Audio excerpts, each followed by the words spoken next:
Hello guys! In today's video, you will learn how to create an account on Hubspot. So let's start.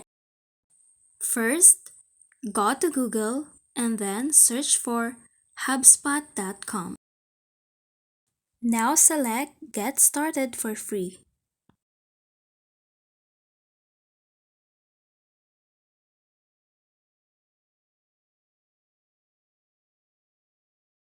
Now create an account by putting your first name, last name, and your email address. And then after that, select Next.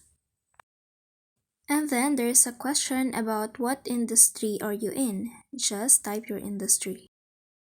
And then tap on Next. There are few questions that you have to answer.